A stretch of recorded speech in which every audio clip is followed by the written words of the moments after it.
keep our sails up and keep the paddles ready in case we need them. Because what happens in 2011? The General Assembly elected this year will be redrawing the political boundaries, and if Republicans are in charge, it'll be the first time since the latter part of the 19th century that we had any meaningful impact in drawing the political boundaries of this state. And do I need to remind you that the last 3 times the political boundaries have been drawn in this state by the Democratic Party, they have been ruled unconstitutional by either the state Supreme Court or the United States Supreme Court, or in most instances, both. Wouldn't it be nice to have some free and fair elections in lines drawn in common sense that are constitutional?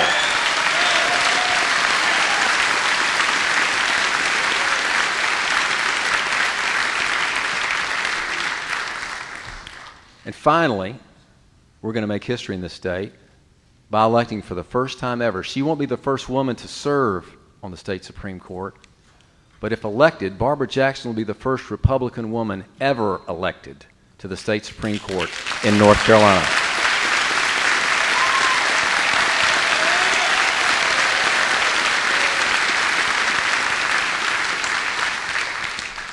Now, Fred Smith, not the Fred Smith that Pat vanquished in the Republican gubernatorial primary in 2008, but Fred Smith, who founded FedEx, has a saying that I'm rather fond of. He said, the main thing is keeping the main thing the main thing. And don't you know us Republicans sometimes just have a hard time keeping our eyes on the main thing?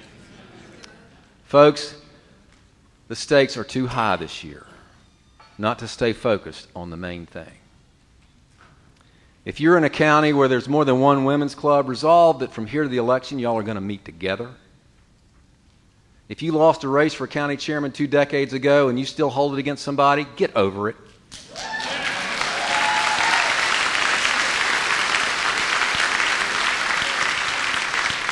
We don't have time for this baloney anymore, not if we're going to be a majority party. It's fine if we're meeting in a tent somewhere and what we say or do doesn't matter. But if we do our job right, what Republicans think, say, and do will matter critically to this state from 2011 onward. And we need to start behaving like a majority party. Now, I'd meant to say this anyway, and it's going to dovetail in very nicely with what Richard talked to you at lunch about. We're at a crossroads, very critical crossroads in the history of our state and nation. And we're not going to be able to lead into the future unless we understand and remember our past. That's very important. Who are we?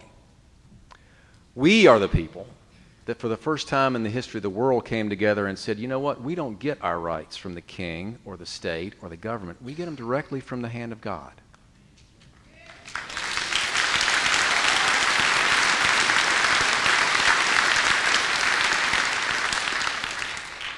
Remember these words.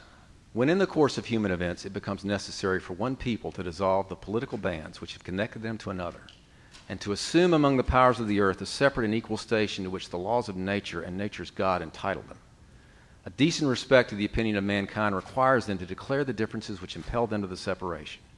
We hold these truths to be self-evident, that all men are created equal, that they are endowed by their Creator with certain unalienable rights, that among those rights are life, liberty, and the pursuit of happiness, and that to secure these rights, governments are instituted amongst men deriving their just powers from the consent of the governed.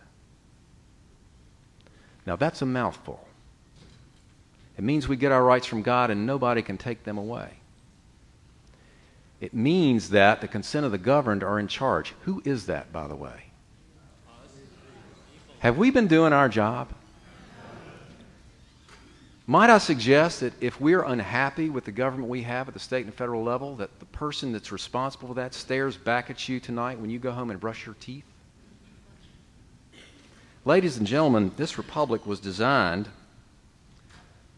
for us.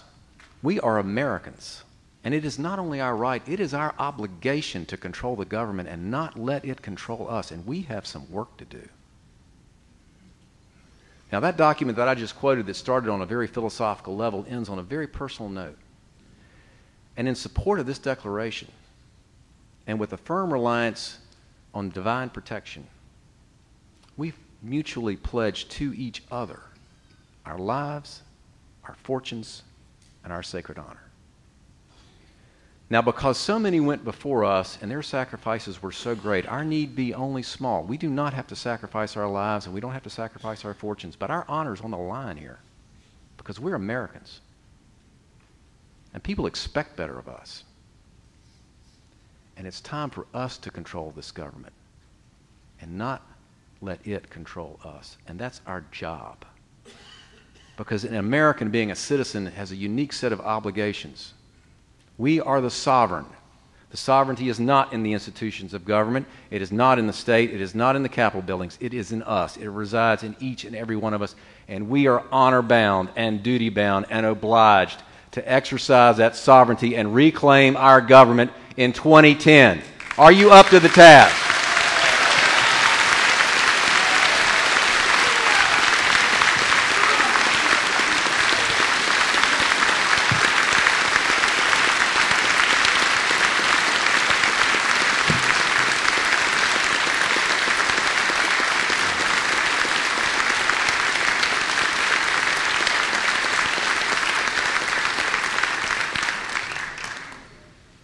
This has been the most blessed year of my life.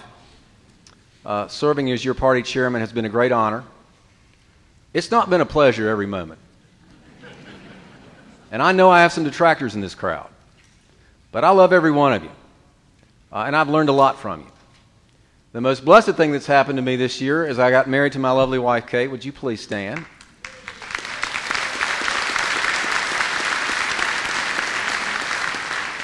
And we're going to have a baby in about the next month or so, and Pat, people tell me my life's fixing to change. And I may be tending to more important things for a little while this summer, and some of you are just going to have to pick up the slack for me and carry the reins, for which I will be greatly and forever indebted. But do not leave this room here today without the solemn decision that we have a historic obligation, and the only way to respond to it is with effort far beyond what you think is your current capacity, and far beyond what you've ever done before for your party, your state, and your country. Thank you, and God bless you all.